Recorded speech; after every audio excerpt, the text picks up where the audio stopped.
Lahat ba kayo nauutusan? Dahil dyan, may ikukwento si teacher. Si Polo at si Lola. Si Polo ay lagi nautusan ni Lola bumili sa tindahan. Gusto niyo ba utusan din kayong bumili sa tindahan? Siyempre. O sige, bibigyan kayo ni teacher ng pera. Ilabas ang mga kamay. Ganyan.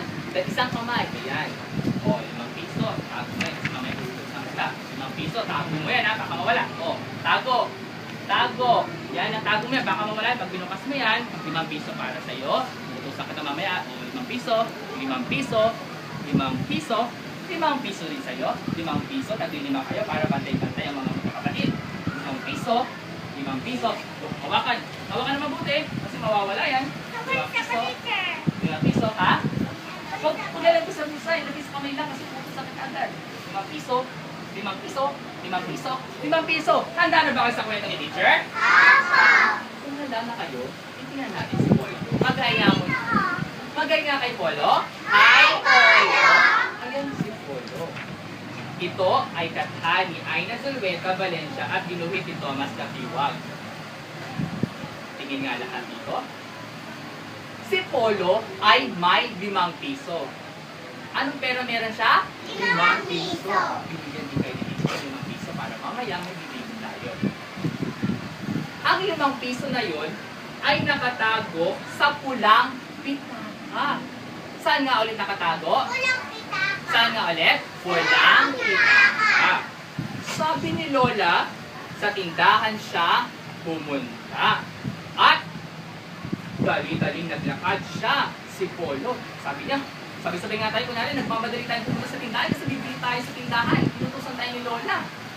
Dala-dala ang pera sa... Saan nga nakalagay ang pera? Pitaka. Binili ang yelo na utos ni Lola. Ano yung binili niya? Bumili siya ng yelo. At pag-uwi ni Polo, sabi ni Lola, ano yung sabi ni Lola? Gusto niyo bang malaman? Pag gusto malaman, tingnan mo na dito. Tingnan natin ha, kung ano yung utos ni Lola. Hati tayo sa... Ay, dito pala. Pag-uwi ni Polo, sabi ni Lola, hati tayo sa aking malamig na cola. Ano yung cola? Yung soft drinks. Yan, naghati sila sa cola. May itatanong si teacher, titignan ko kung naalala nyo ha. Tataas ang kamay kapag gustong sumagot. Laging tatandaan ang puno ng pangako. Kasi nangako kayo eh, di ba? O sige, tataas ang kamay ha. Magkano ang pera ni Polo? 5. Tataas ang kamay, 5 piso o 10 piso? 5 piso. Very good. Bigyan natin siya ng wow na wow. 1, 2, 3. Wow na wow. Ikalawang tanong. Saan nakatago ang pera ni Polo? Taas ang kamay, sa bulsa o sa pitaka? Pitaka. Very good. Bigyan natin siya ng jacket. 1, 2, 3. Bigyan ng jacket. Ikatlong tanong. Saan pumunta si Polo? Sa tindahan o sa parke? Very good, sa tindahan. Bigyan naman natin siya ng isang, ano ba kayang palakpak natin? Wow na wow. Sige, bigyan ko wow na wow. 1, 2, 3. Wow na wow. At ang ika-4 na tanong. Ano ang binili ni Polo? Bumili siya ng? Bumili siya ng yelo. Bigyan din natin siya ng, dahil pawis na tayo, magpunas muna tayo. Ew, clap. 1, 2, 3. Ew. 1, 2, 3.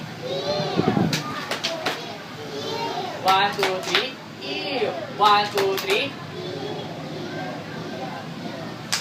Okay na maulit si teacher?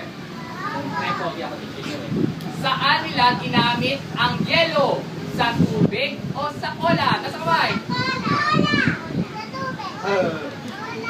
Saan? Sa cola. Ayan ang kwento ni... Sino ang ulit ang kwento ni teacher? Si... At si... Lola! Si Polo at si Lola. Palakpakan nga natin sila.